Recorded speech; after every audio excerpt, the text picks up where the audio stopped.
Okay, I'm a bit excited, I must confess.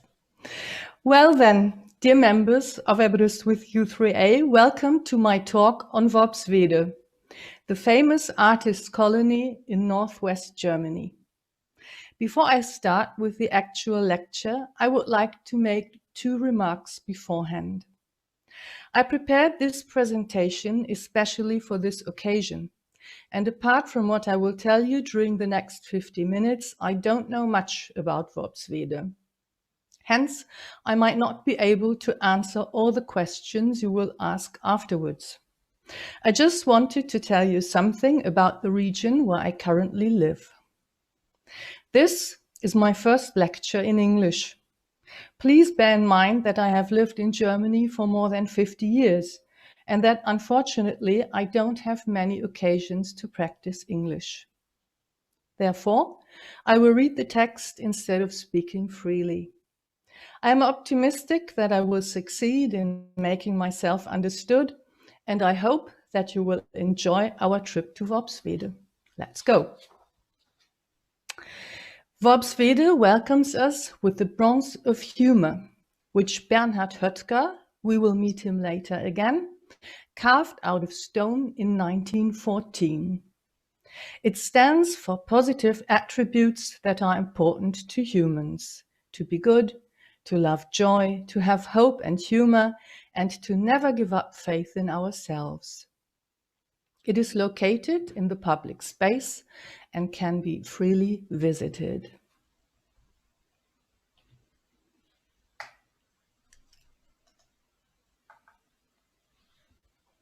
As a start, I would like to tell you what you can expect from this talk. At first, you'll learn something about the village of Worpswede, the location, a very short history, and some figures. Because of the exceptional people who lived in Worpswede, the village has quite a lot of exceptional buildings. There won't be enough time to show you all of them, but I made a nice selection that will help you to get an idea of the place. As the landscape that surrounds the village plays a major role in the artist's work, I will tell you a little about it.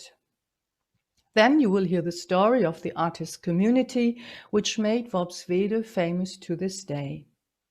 Through several decades, many well-known artists lived in the village, and a lot of their friends and acquaintances visited, stayed for longer periods, and worked there as well. There were craftsmen, architects, designers, writers, poets, sculptors, and painters, and I'm sorry that we don't have enough time to meet them all. The founder of the community and his closest friends were mainly painters, and I decided to focus on some of these main figures, such as Fritz Mackinson, Ottomodazone, Hansen Enders, Heinrich Vogeler, and Paula Becker. You will hear something about their lives, and you will see a selection of their work. If you have ever been to Germany, you might recognize the region where Worpswede is. In the north, you can see the North Sea. This is here. This is the Baltic Sea, by the way. And in the west, here, you can see the border to the Netherlands. Worpswede lies in Lower Saxony and isn't far from Bremen and Fischerhude, which is about here, where today you can find museums and exhibitions of former Worpswede artists as well. All 3 places are worth a visit. We live about an hour's drive west of Worpswede, near Oldenburg, and from time to time we enjoy taking a trip there. Because of coronavirus, it's been a while since we were last there.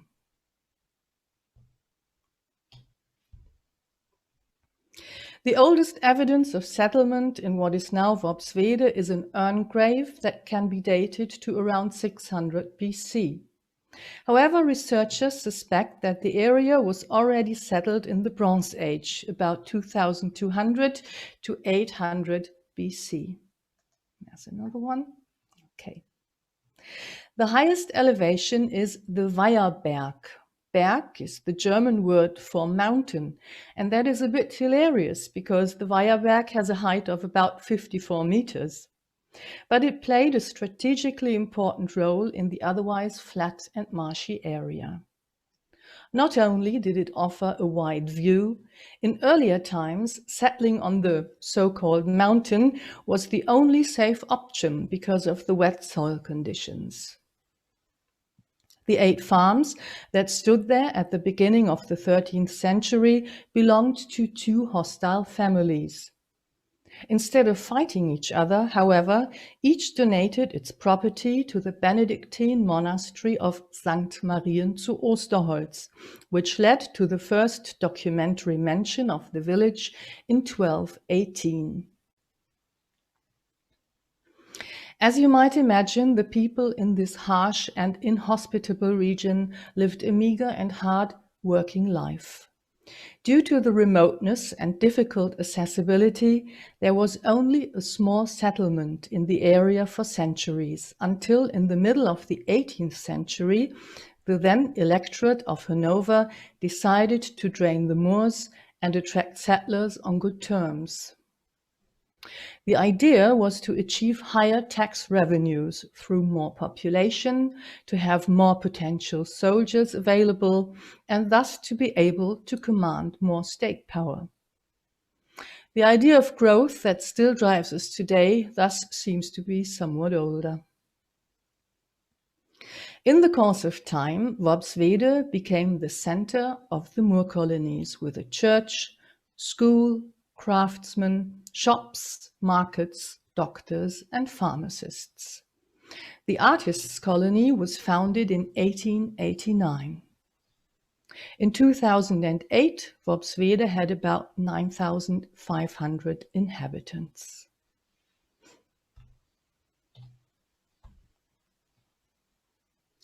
The first building I will take you to is the railway station, designed by Heinrich Vogeler, that opened in 1910.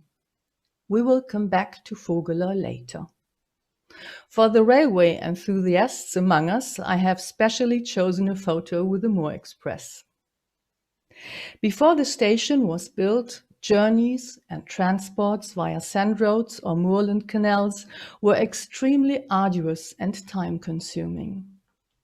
A glass factory nearby was the reason for building the railway line so that raw materials and end products could be transported appropriately.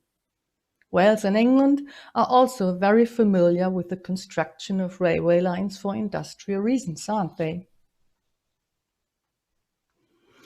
The construction of the railway line was received with mixed feelings by the population.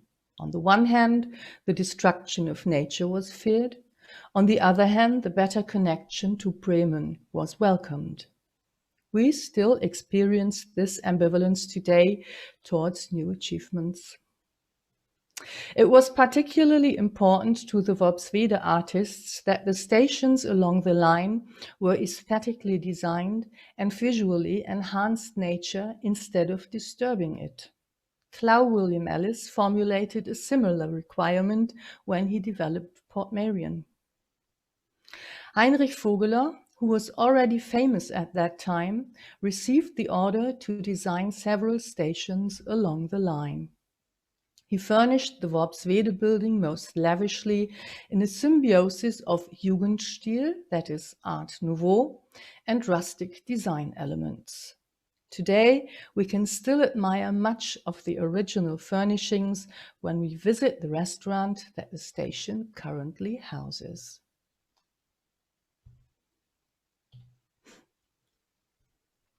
And again, we visit a building by Heinrich Vogeler. It is my favorite building in Worpswede, and I think it is absolutely beautiful. With the Bakkenhof, which was for a time the family home and the artistic center of the village, Vogeler gradually created a total work of art in Art Nouveau around 1900 from an old thatched cottage. We will see it again later in one of his most famous paintings. Later, the house was used as a school and children's home, and since 1981 it has been open to the public as the Heinrich Vogeler Museum. One can trace Vogeler's artistic development there as well as the great social upheavals of the 20th century. In addition to paintings, furniture designed by the artist and other art objects can be viewed. The film informs about the history of the house and its inhabitants.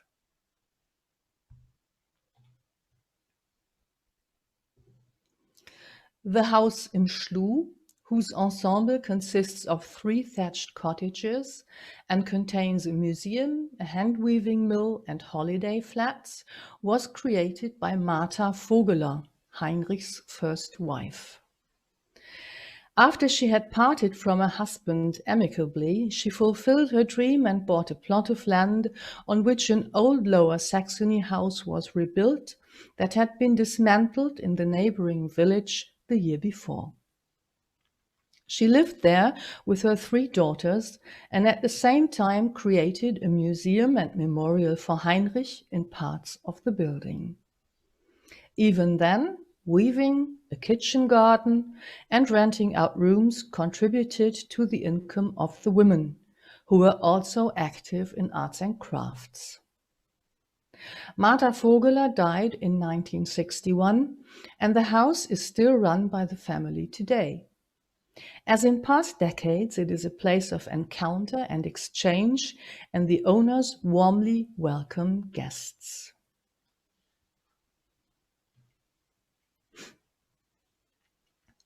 Café Worpswede, also known as Café Verruckt, that means Café Crazy, opened in 1925. The architect was Bernhard Höttger, whose works were extremely created and could not be assigned to any style. He created the smiling Buddha you saw at the beginning of the presentation. Another well-known example of his work is the Böttcherstraße. One moment, okay. The Böttcherstraße in Bremen, which is well worth seeing and today houses, among other things, a Paula Morrison Becker museum. We will meet her at the end of this talk. From the beginning, Café Worpswede was designed as a cafe and exhibition house and was intended to help local artists to offer their work. As it is often the case when something new is created, the concept was met with skepticism at that time. It was seen as a superficial marketing of art, and there were fears that it would generate too much buzz and traffic. And yet, this house has also contributed to the fame of the artist's village. The building was erected without nails or screws. All the beams of the half-timbered construction are mortised. The bricks, which had previously been discarded by a brickyard, were laid irregularly. This gives the unusual building a lively and individual look. The name Café Verruckt, which was meant mockingly at that time, is now used with an affectionate undertone.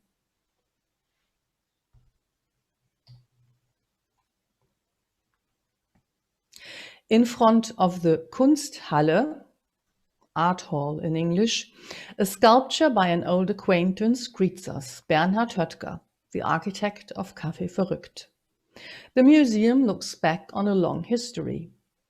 The master bookbinder Friedrich Netzel was the first to provide local artists with premises where they could exhibit and sell their works. The Kunsthalle was opened in 1919 and still plays a central role among Worpswede's museums more than 100 years later. I think that the modern architecture is very remarkable. As the museum opened in the same year as the Bauhaus School in Weimar, it could not yet be inspired by it.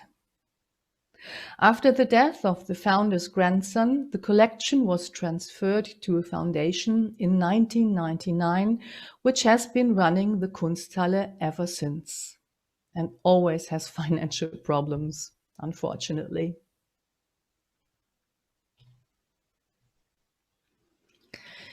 The last building we visit today in Worpswede is again a very unusual and bizarre house. It is called Käseglocke, cheese dome in English.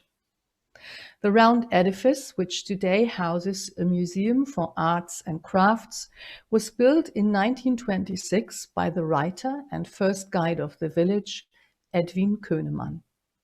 His widow lived in it until her death in 1993. The house has a diameter of 10 meters and a living space of 130 square meters. Over the years, it had become badly in need of renovation and was lovingly restored by hand over a period of 6 years.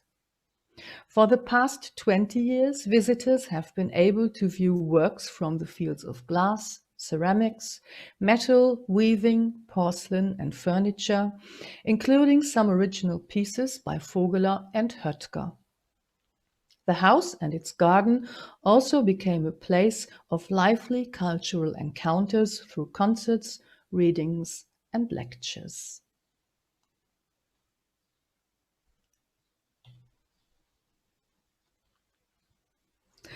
The moorland landscape that surrounds Worpswede has had a strong influence on the artists and their work. This is illustrated by a diary entry by Ottomodazone after a day in the moor with Fritz Mackinson. Magnificent.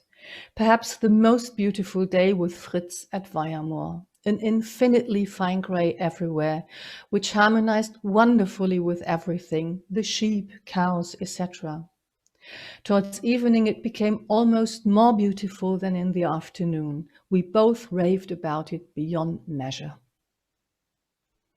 In the painter's pictures, which I will show you later, you will encounter the moor and its optical charms several times. By the way, the sky you see in this photo is called a typical northern German sky. It often looks like that here, and it conjures up a magic light over the landscape.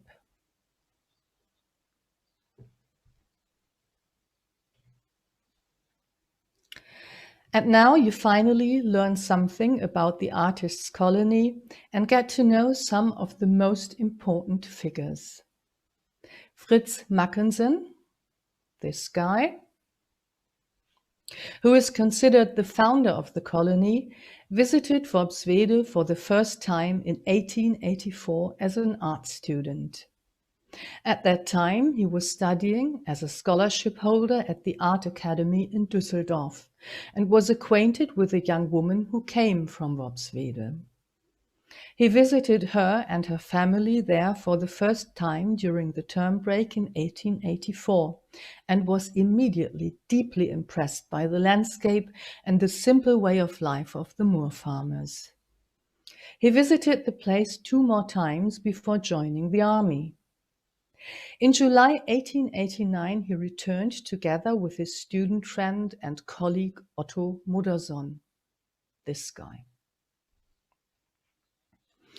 Both were united by their rejection of dry academic studies, and their visit to Worpswede was to be both an escape and a new beginning.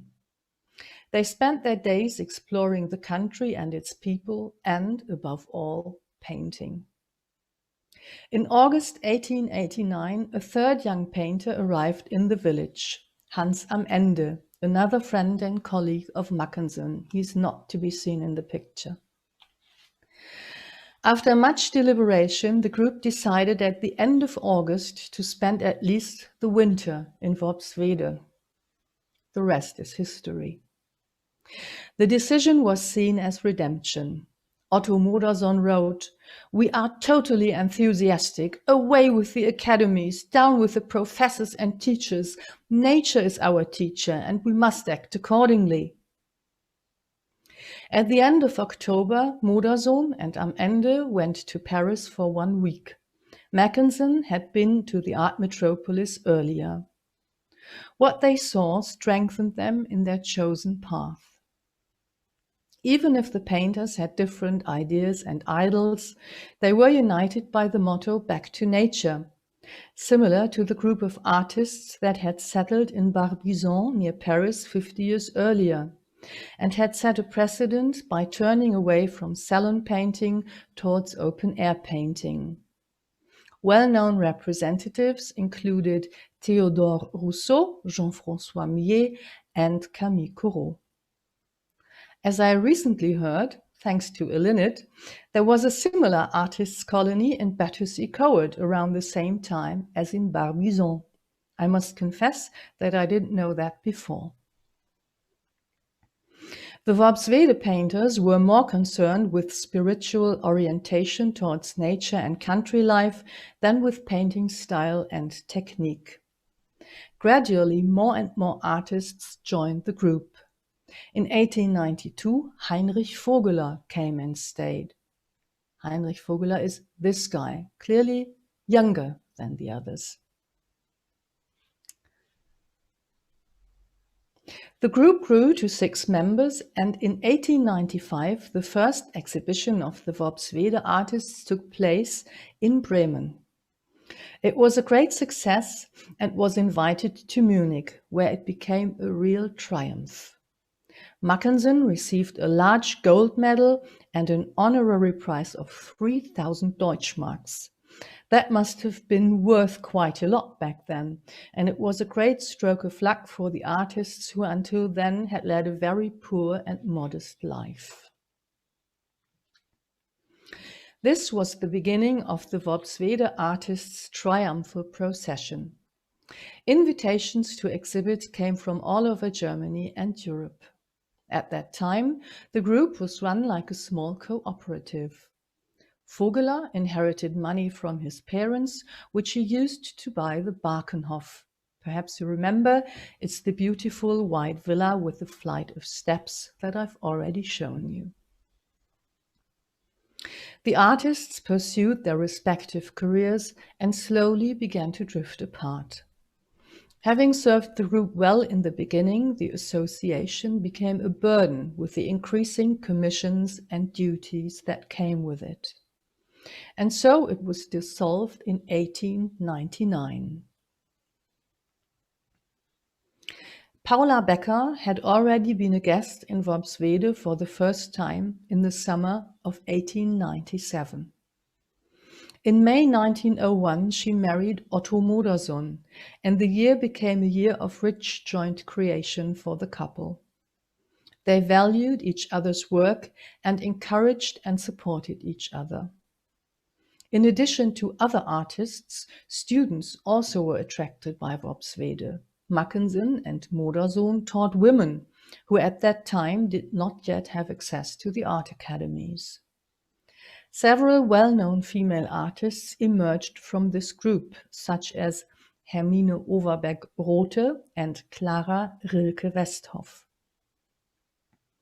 With the new young artists and the social and political changes, the artists' colony also changed. There were various new influences and worldviews. The togetherness and also the themes changed. Hansen Enders was killed in the war. Vogeler became an absolute opponent of the war and a revolutionary. Because of an indictment against the emperor, he was committed to the Bremen lunatic asylum for 63 days. He became a member of the Workers' and Soldiers' Council and turned the Bakkenhof into a school.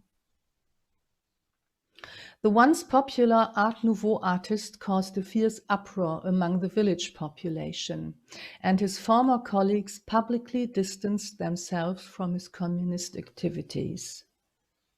Artistically, he developed into an expressionist and painted pictures against the war.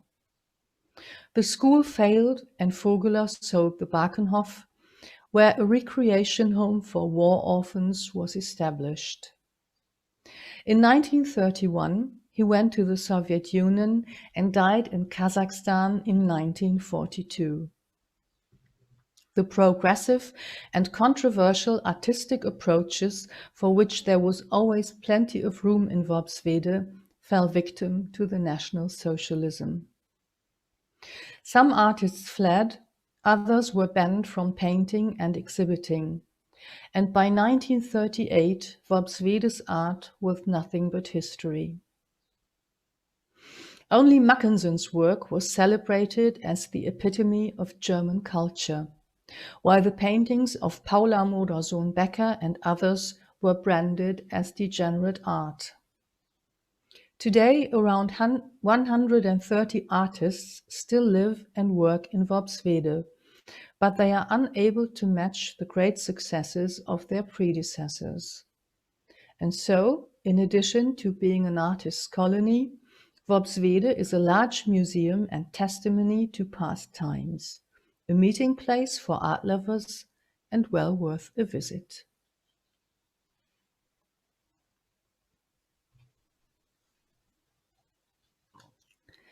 And now I will introduce you to some of the most important personalities and a selection of their works individually. You have already heard a lot about Fritz Mackinson and his central role as founder of the artists' colony. He lived constantly in Worpswede from 1895 to 1904 and taught Paula Morrison Becker, among others. In 1907, he married his painting student Hertha Stahlschmidt. As far as I know, the relationship lasted until her death in 1949. Before his marriage, he was well known and feared as a real lady killer. In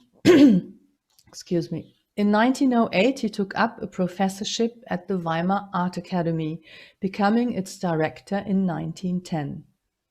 In 1918, he returned to Worpswede and over the years developed a National Socialist and anti-Semitic attitude. In the Third Reich, he enjoyed a high reputation and was extremely successful. In 1933, he was entrusted with the establishment of the Nordic Art College in Bremen. After 1945, he tried to present himself retrospectively as a person persecuted by the National Socialist regime, in order to evade his responsibility and avoid any consequences. As far as I know, he got away with it, and I really don't know how. Fritz Mackinson was the last painter of the founding generation to die in Bremen in May 1953.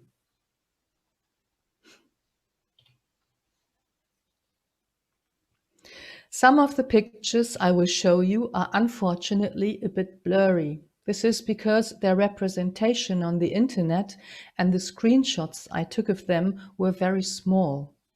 I had to magnify them and the quality suffered a bit. I hope you can still get a good impression of the works. Already in this picture, the old wool spinner, he shows how much he was impressed by the simple life of the Moor inhabitants and how much he respected them. I could not find any information about this picture, so we can just look at it calmly and enjoy its colors and expressiveness.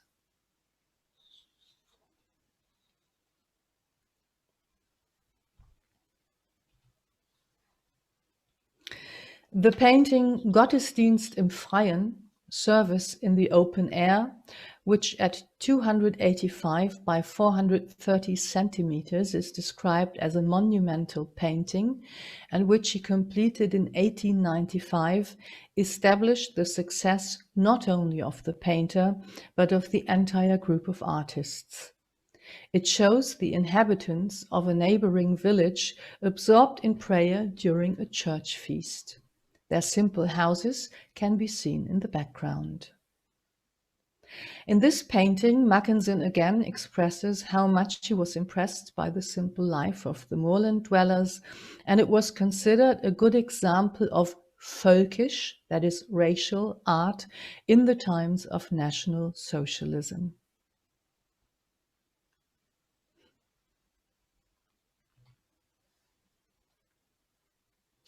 The Hamme is a small river that flows through the Devilsmoor. The Hammerhead, was painted during a creative phase, I don't know, in which Mackinson attracted attention with monumental depictions. The paintings, mostly in dark shades, show life shaped by the moor landscape. Mackinson shows nature as a surface structured by the brushwork. The moorland ditch, depicted in light colors, directs the viewer's gaze to a hut lying in the background.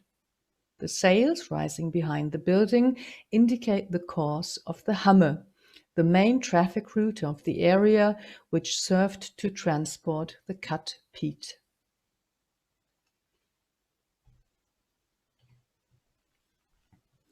This still life is one of Mackinson's late works and shows that he did not only paint life in the Devilsmoor, but possessed a certain variety.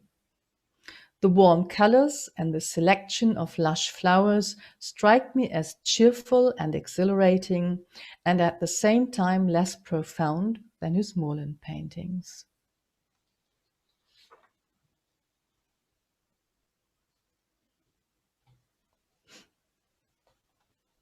Ottomodazone, the second artist to arrive in Worpswede, became one of the most famous German landscape painters.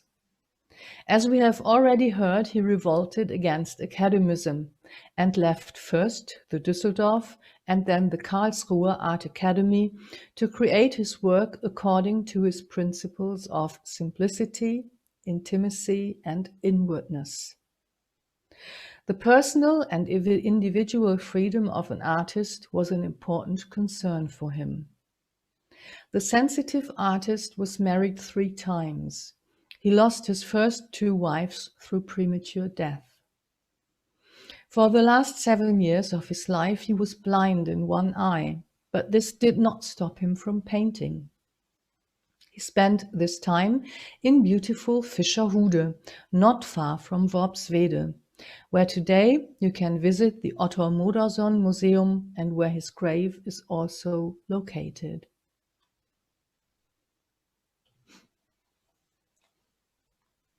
Village Road in Worpswede is considered one of Modazone's most important paintings from the Worpswede years before 1900.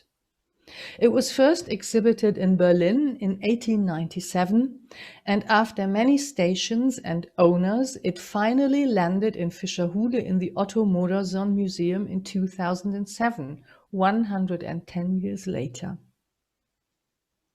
A slightly sloping road opens to the viewer and is the focus of the painting next to the houses placed on the right half of the picture. The house in front, a barn, as well as the sky, which is partly covered by clouds, form the brightest points of the painting with their color design.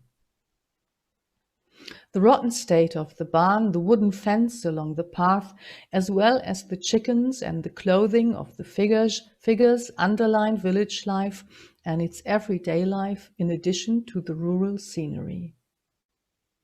A few meters behind the barn is a frame house typical of Worpswede architecture. In particular, the brown thatched roof, forming the darkest point here and contrasting with the barn, is one of the essential features of this architecture. The cast shadows, which make one think that the sun is low in the sky, the yellow flowers in the meadows, the dark cloud in the upper left-hand corner of the picture, and the almost completely evaporated puddles at the lower edge of the picture all suggest that Modazone was capturing a cool summer afternoon after a recent rain shower.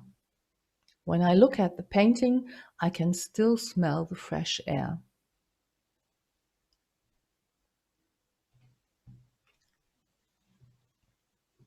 I could not find any information about the painting Moonlight on the Devilsmoor, which at 48 by 67.4 centimeters is one of his smaller works. The coloring is in stark contrast to that of the previous picture and impressively illustrates the dreamy and mystical aura that the moor can have. I particularly like the skillful play of light and shadow.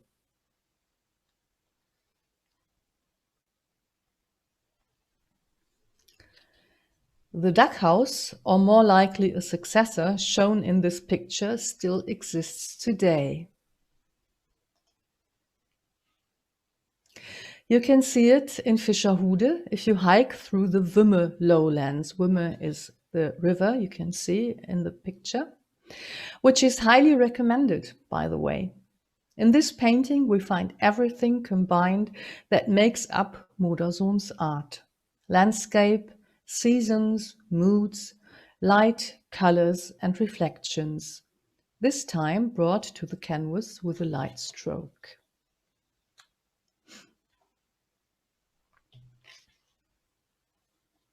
Meadow flowers with amaryllis. He painted this picture, which is now in the Ottomodazone Museum, during a stay in Bavaria. As you can see, not only Fritz Mackinson, but also Ottomodazone knew how to paint still lifes.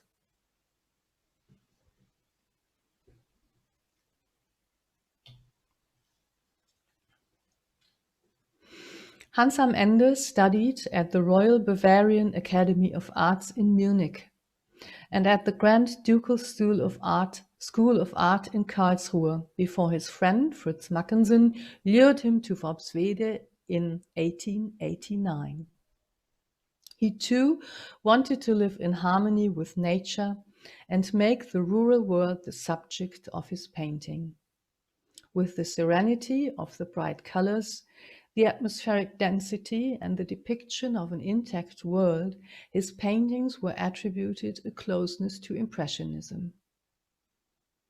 We are about to see some examples that show this very well. Nevertheless, he is still the least known of the Worpswede painters, and I really don't know why. He was happily married. His premature death after a war injury was all the more dramatic.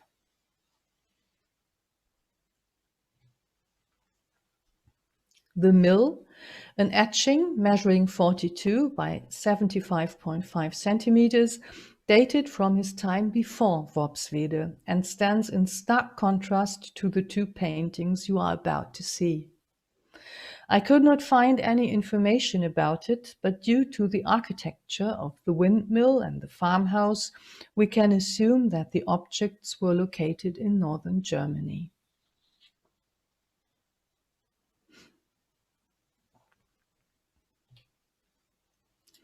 The two following pictures, Birches on the Moor, that is this one, and Spring Day from his Worpswede period, are evidence of the statement that his works had a proximity to Impressionism. Enjoy the depictions, the colors, and the lightness.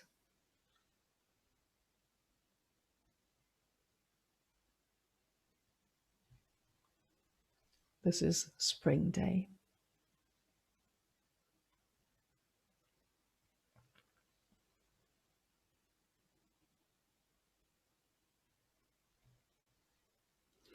And here we see a bronze by Hansen Enders, who was very fascinated by the study of anatomy from an early age. The bust of a young girl is finely crafted and detailed, radiating an enchanting calm and conveying all his artistry. I could not find out in which year this work was created, but we can assume that he was still in Worpswede at that time, still or already.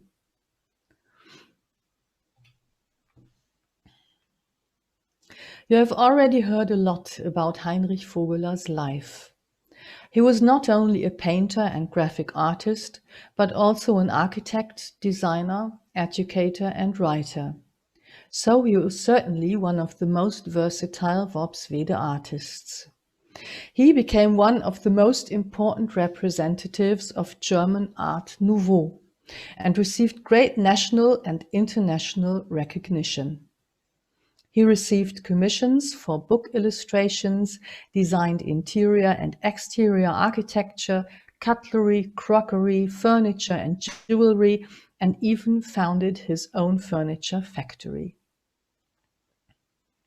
From 1903 to 1905, he restored the Guldenkammer in Bremen's town hall. After the end of the Art Nouveau period, he found new artistic directions, and as we have already heard, his life and art took a sharp turn under the impact of the First World War.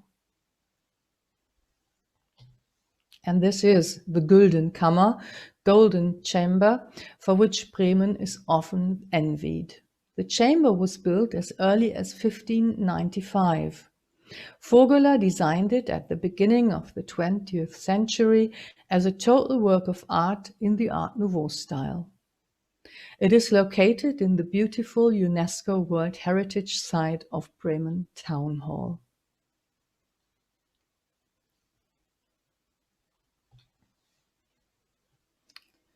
This painting is very reminiscent of Hammerhead by Fritz Mackinson, which we have already seen, in terms of the colors, the motive, and the atmosphere.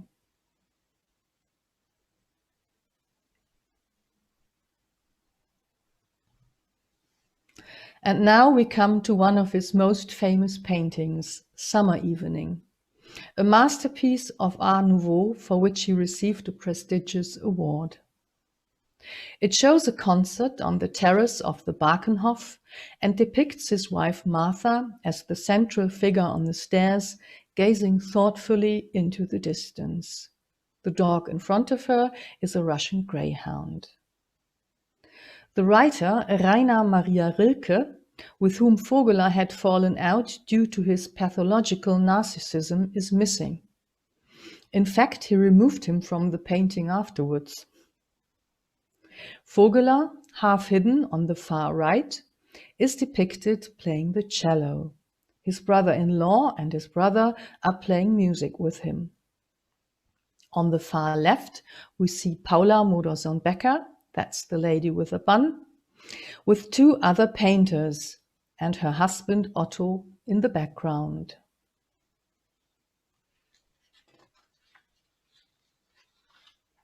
We can be sure that life in the artist's colony was not always as harmonious as it appears in this painting.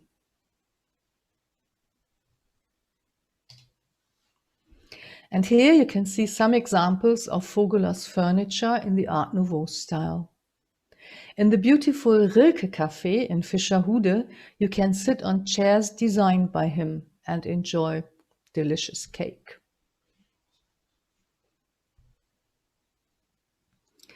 Now, last but not least, Paula Modersohn Becker.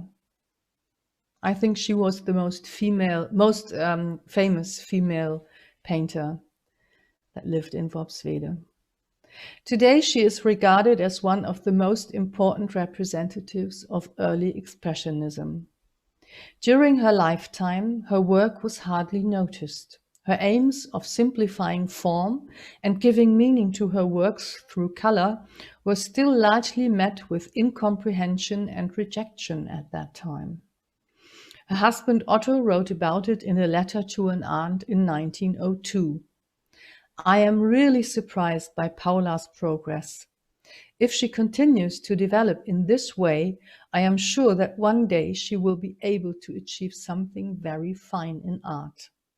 I used to value her judgment, but now I also value her achievement. No one understands her. Everyone has a silent agreement. Paula won't achieve anything. They don't take her seriously.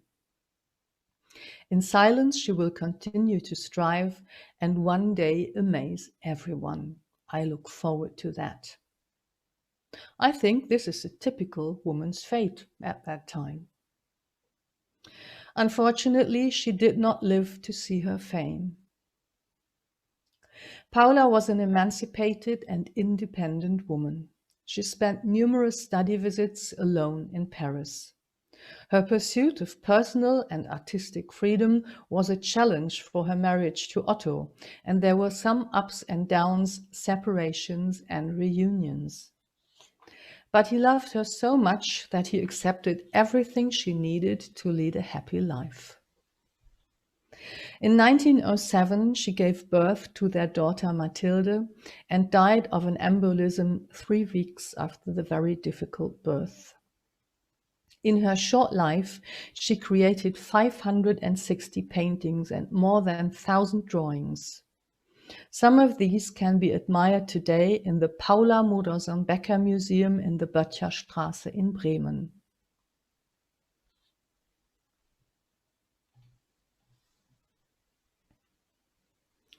From this 53 by 32.5 centimeter painting, one can see that Paula was also fascinated and stimulated by Nordic nature with its colors and atmosphere. With her somewhat coarser painting style, she stands out from her male colleagues.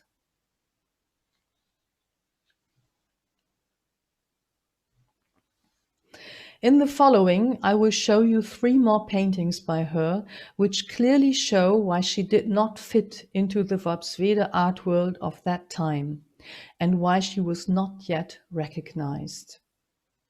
While Murkenel, this painting, at least still shows a typical Worpswede motive, the pictures Girl with Pram, Self-Portrait and Church in Worpswede are almost revolutionary in their colors, style and choice of motives, and clearly ahead of her male colleagues' work.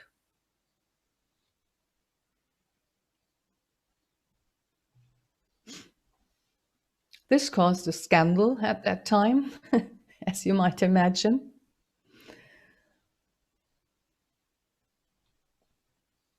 And this is typical of her new style. She had to stand a lot of contempt from the old-fashioned male critics, who thought that she wasn't able to paint an object properly. They did not realize that she was creating a new artistic style.